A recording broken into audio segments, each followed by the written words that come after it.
Alright, so welcome back to another video. Today I'm joined with my cousin Christian, aka Deli Sauce. The deadliest of sauces, boy. And today we wanted to review Ni no Kuni in 2022. Isn't that crazy? Mm-hmm. So the reason I wanted to review Ni no Kuni is because everyone that knows me knows how much Ni no Kuni meant to me or means to me, and I always praise it a lot. You know, when the time that I played it, it was like the one of the greatest JRPGs that I ever played. So, and I feel like everyone should play this game now that there's a remastered version of it. So before we start the review, I wanted to ask you, what, I know I mentioned it, right? But what got you actually play it? Because for the longest that I've known you, I don't think you ever played a JRPG by yourself and actually beat the whole game. You know? Yeah, so the only JRPG that I played before Ni no Kuni was Tales of Symphonia on the GameCube, and we played together, and that's the only reason I played it, was because we were playing it together. You know, I've tried other ones. I mean, Final Fantasy, Crisis Core, and I think that's it. Like, I really never got into it, but yeah, JRPGs. I always remembered that game because I always liked the art style of it. So, and you would always show me on the PS4 when the PS4 first came out. Yeah, they ported it onto the PS4, and you would always show me that game, and I was like, oh, but it's interesting, you know. But it never really, it caught my attention, but it was never like, oh, I want to go play it. Yeah. Oh, of course, yeah. But I think what really motivated me to play it was, when I got the Switch, I wanted to shift more into just single player story mode games, and since that one, I saw that one was on there, and it was, you know, it was pretty cheap. GameStop, you know, it was like $10. So I was like, you know what, I'll give it a shot this time. And I'm really into Studio Ghibli movies and stuff like that, especially the don't hate me for this, but the dub. You know, Howl's Moving Castle. The fact that that what's his name, Christian Bell? Yeah, he voices Howl. So I was like that like, you know, caught my attention. And so basically, the art style is what attracted to you. Yeah. And also getting I remember you got the OLED. You wanted to play. You know, wanted to expand your I guess genre of video games. Yeah. So when you started playing it, that was just crazy for me. I was like, I don't think he'll, you know, play it all the way, and actually, I was shocked that you played it all the way through. So yeah, that's why I wanted to talk about it today. So before you know, let's start from the beginning for the review. Came out in Japan only on the DS. I don't know if you knew that. Yeah. And I have my copy right here. Nah. I have my copy right here. Ni no Kuni on the DS. Yep. I didn't know that. You know what? It makes sense that they released it for the DS because the spells have like a pattern that you could do with the stick, right? Like they look like you could draw them out. It is. I think this is the book that Oliver has, right? Is it? Yeah, that's the spell book that he has. Little book. So it came out on the DS in 2010, and then fast forward 2013, we got it here on the PS3, and that's when I played it. Basically, what attracted to me was obviously the art style, Studio Ghibli, and also the developers, Level 5, have made some games that I liked on the PS2, which was the Dark Cloud series and Rogue Galaxy, one of my favorite games on the PS2, and that attracted me. And I had to get it. I got it, and I mean, it was incredible. And that's why, till now, I tell everyone, you know, that you need to play it. You need to play it. That's what I always say all the time. And it also ruined Pokemon for me. And well, the good thing is that I never played Pokemon. I mean, But so let's start with the story without spoiling the story, right? Okay. So I'll try my best. Yeah. So first, I'm gonna start it with saying that the beginning is crazy, and that's what got me hooked right at the beginning. And it's crazy. That's all I'll say about that. And after that, you go to this other world, you know, to do some stuff there that you need to do for the real world. Yeah. You know, that you're at. And, you know, you meet a lot of people there, a lot of creatures. and just the world. I mean, the world is just beautiful, you know, like it has a lot of like little Studio Ghibli like everywhere, like everywhere you go, and that's what I liked about it as well. Every single detail, it doesn't matter whether it's just a random flower or the water or like a detail in the building, and you can tell that just by looking at that it's by them, Studio Ghibli. Yeah, and the story is really good. When I saw the animation, I was like, oh, it's gonna be like a, you know, like a kids game. And there's nothing like that. Like, it has a lot of deep meanings and a lot of stuff that, you know, plot twist, everything. It has everything. I think the story alone should be a seller to play this game, you know. Yeah. So the graphics, we already said, you know, Studio Ghibli. To me, till this day, I still think is one of the best PS3 games that I ever played. I know on the Switch, it's literally like it's just a port of the PS3 game, and look how it looks. You know what I mean? It looks really good. It runs well. I didn't experience any like lags or glitches or nothing. It just felt like it was made for the Switch, and like a modern, right? Yeah, like a modern game. Yeah, and on the OLED, it looked beautiful, man. Just the vibrant colors, and just having that art style and the. And just the animation for it as well. It was just, it was like, it feels almost like as if it was made for the Switch OLED. Yep. Yeah. A lot of games can't do that now, and that's what's frustrating. But, and we also got the PS4 remastered version, which, you know, it's supposed to be better than the PS3 version, which it is. You know, they did it 4K, 60 hertz, whatever. Yeah. If you want to play it that way, but it's also, you could play on the Switch as well. But yeah, the graphics, till this day, you're not gonna be like, oh, this is dated. Like, I mean, yeah, there's some stuff, but for the, you know, for the most part, they're incredible. Like the graphics, the world, the characters, the familiars that you get, like everything is just, it looks good. I wanted to go to the game. The gameplay is what attracted me the most. Just like Tales, right? Tales games. Star Ocean games, they're kind of similar in gameplay, and then this one had something like that, and that's what I liked about it as well. Like, where when you go into battle, it does a sequence like a normal JRPG, and then it's like an arena, like a circle, where it kind of like a Tales, and then you know, you could fight, you could move around, you could block, whatever, but then you have that Pokemon-esque where you throw the familiar.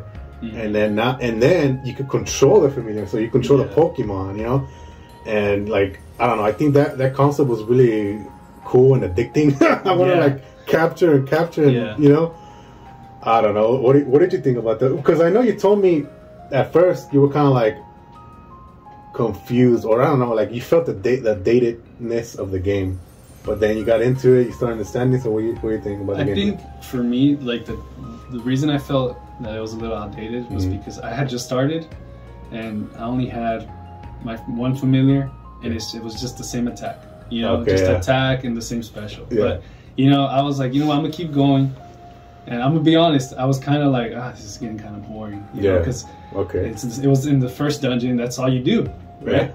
But as soon as you leave the first dungeon, you learn about that there's different skills, you can level up, you can capture all these different ones, but you can't once you get out the first dungeon. So later on, you're able to do that through, you know, I don't want to spoil it, but you can do that later on. Yeah. And that's when it really, like it already picked up. The game picked up with the story and the art style. But then now it's like the gameplay. Like that's where it picks up even more, because now you find out, okay, it's not just your Pokemon, your little Pokemon thing, familiar, that's what they're called. They can also level up, and then they can evolve, and then they get more skills, and then there's like 400 of them, you know? So it's just like what? You know? So it just keeps going and going, and that's what really captured my attention too. You know, the gameplay was amazing. It never felt repetitive. It never felt boring. After the first level, like you said, at first it felt repetitive, and then after, you know, it opened up, and that's when you got more into it and addicted to it and stuff like that. Yeah, and it's pretty cool because, you know, something that I did notice is that there's some that are like overpowered and you want to keep like a meta kind of. Okay. But every time that I would look on YouTube for like a guide or something like that, everyone had different familiars, and that's what like really like stood out to me was that no one was using the same I mean, maybe they had like the the very first ones that you get, or the main ones, but they always had different familiars, and so it's almost like you personalize your team.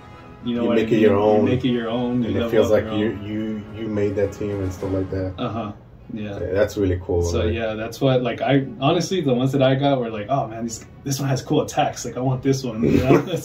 So it's like, oh, this one does area damage. I want to do I like doing area damage. I always like the ones that just look cool and that's it. You know what I mean?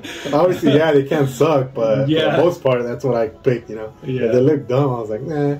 But they look cool, But I think the gameplay is really good, and until this day, I always say like if they make a Pokemon game like this, I think it'll go off like crazy. I think it'll be really good, but they haven't. You know what I mean? Like I don't think it'll ever happen. But I think people that play Pokemon or play JRPGs like that, like they will love this game if you haven't played it. You know what I mean? Yeah, and I always see online, on TikTok, on Twitter, people complaining about the new Pokemons all the time, and they show a clip, and it's like they're fighting, and then the animation it just feels like a mobile game, like the beginning of Pokemon Go, that's what it looks like when you're in the fighting, and it hasn't changed, from like the Game Boy ones. For the most part, it hasn't. I was introduced to a Game Boy one. I don't even remember which one it was. By Ed, your brother. And he was like, oh, you gotta play, and I didn't like it, but it just felt too simple for me. But then it's like, okay, that you're talking about like almost 20 years later, it's still the same.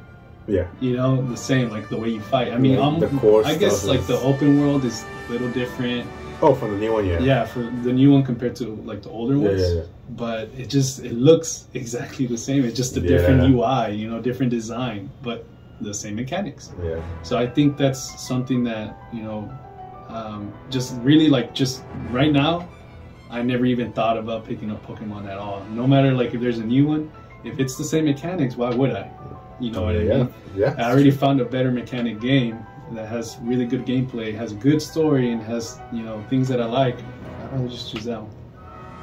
And it's crazy how you said see, the thing is, like, a lot of people that don't play or are really skeptical at trying JRPGs, for the most part, like this one, it is, it doesn't have, I don't think it has autosave, right? It does. Oh, it does? It does. Okay. Yeah. But you still have to... Oh, no. It doesn't, right? It doesn't. You have to go to the actual save. So, like, people are not used to stuff like this that was back then. So, it does have dated mechanics like that. But for the most part, like, kind of like you felt in the beginning where it was throwing you off because it was taking too long to pick up, I guess. And, mostly JRPGs, maybe not the really modern ones, but for the most part, that's how they are, because it's like an anime or a movie. Like you have to, learn the beginning. If not, you're never gonna, you're not gonna get used, or you're not gonna enjoy the story or the game without knowing the beginning. So they do that a lot, where it's like it's kind of slow in the beginning because they're introducing you, and they can't throw all these mechanics at once because you'd be overwhelmed. You know what I mean? And then thrown off again, like you can be like turned off or whatever. So like they throw little, and then you start, throughout the story you start learning all these things and different combos or whatever. Like you already know what to do because they're throwing pieces at you, like mechanics. Like they do that in Xenoblade too. So they do that a lot in JRPGs, and that's what I like about them, and also the stories. But the other thing that I wanted to talk about was the music. The music in this game. Oh man. It's really good. Like, what did you think about it? I thought, man, it feels like you're in an actual like anime or like. That's what I was gonna say. Yeah, it feels like you're playing an anime. Yeah, right? like you're watching it, but you actually have the controller and you're just like playing, and like it kind of, what I've noticed in a lot of fights, especially boss fights, it kind of shifts with how the match is going. Like how the fight is going. So like if you're about to win, like it just starts going fast, a little bit more upbeat. and all that. But it's it's almost the same. It's the same song, but they upbeat it and make it sound a little bit different. But it gets you there, man. Because especially how hard the bosses are. They use the music right at the right moments that you need to. It pumps you up. For the boss battles. For the sad moments, sad music, that's true. Everything, I think, I don't know, man. I love the music in Ni no Kuni. I think it's especially the opening song. I love that the opening songs. But finally, someone played it. They listened to me and played it, right? And I mean, the experience is there. You can tell by yourself. After you played that game, I feel like after you played that game, you're open to try new JRPGs or new games, because you're like, you know what, it's things like that where you can't experience in other like action games or shooter games or stuff like that. You can only experience these on story games, and they're slow paced in the beginning, but the payoff is worth it. You know what I mean? And that's something for me that really pushed me away from JRPGs or just any RPG game. Any story, single player, is that it just takes a while to get in, and you need to find a game that has a good story. Because you can play a game and just play it through, and at the end of the game you're just like, well, I just wasted my time. I didn't feel satisfied playing this game. It wasn't good and this and that. So that one really captured my attention throughout the whole game. I was excited to finish it, and when I finished it, I wanted to replay it. Oh, and that's another thing. It does have a lot of replay value. It does have and that's the thing too. I was always looking at man, I have almost 40 hours on this game. What's the the hours, the lowest hours to finish the game, and it's around 50 or 60 or something like that. We'll say 60, I think. And that's just going straight to the story. And that's just doing straight to the story. And some, and then it says it can go up to 400 hours if you want to 100% it and get all the stuff, all the familiars, capture all of them. So, it's a game that is very at your own pace. Really grindy as well. And that's the thing too. If you try to rush the game, it doesn't feel super grindy. You have to grind all the time. It just feels like, okay, I'm kind of low level here. Let me just do some little missions, and then you get items, and you get leveled up, and you get more familiars and stuff like that. So it kind of has its purpose as well. The payoff of grinding is good, in that game, the side questing, they're worth it, and a lot of games, especially some modern games, they don't really. Sometimes I feel like, oh well, I don't really need to grind or do quests. I could just go and it'll be fine.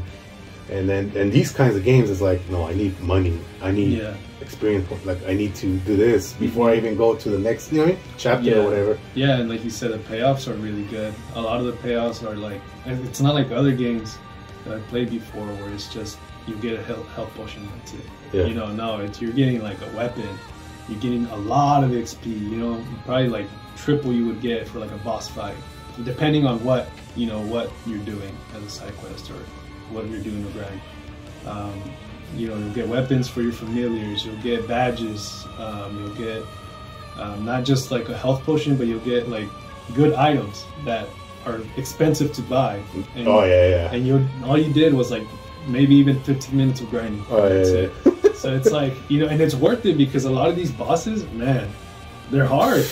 And it goes back to the mechanics. The reason it's super hard is because you're fighting as a familiar, but you have a timer, and then you have to select what you want to do, and then from that you want to select what attack, and then your timer's running out. Now you got to switch back, and then you got to switch to another one. It's a lot of strategic, strategize, action. It has a little bit of everything. That's why I liked it a lot. I know Tales games are like that too. They're more combo heavy and hack and slash, but not even hack and slash for the most part, because you have to still use your potions. You have to switch out. You have to do a lot of things as well. You have to be smart about it. You can't just go in and just press one button and win. No, that's why I love those kinds of games. Oh my god! You can't just strategize. And you can't, yeah, like you said, you can't just go and try to attack because, you know, the bosses, they destroy you no matter like what health you have. If you don't defend, you don't strategize, then you're gonna lose. You're not gonna win. Yeah. So what would you give this game? Like now that you played it, you passed it and everything, experienced it. So I want to talk about first what was my number one game before that one. Oh, okay. So before that one was Breath of the Wild. Okay, yeah. And then Breath of the Wild was tied with Ocarina of Time. And, okay. And it was tied with Apex because you know I used to play. That's all I used to play, just multiplayer shooters. Yeah. And then occasionally just Ocarina of Time. Here and there, you know, Breath of the Wild. Like Mario games and Zelda games. Yeah. Here and there, right? And that's because, you know, I'm a fan of Nintendo. Yeah. And, you know, they're pretty famous enough. But the thing with this game is that it really, like, you get emotionally invested into it. The story is really good. It does seem like a kid's game, but man, like the themes that it has are powerful. And, you know, especially now me being a dad, you know, having my own child is just like wow. So this game for me, it's not even tied with Breath of the Wild. It's above. So it's like a 10 out of 10 for me. People will call you crazy saying that, man. Nah. How can a game back then be this high now? Yeah. I don't know, but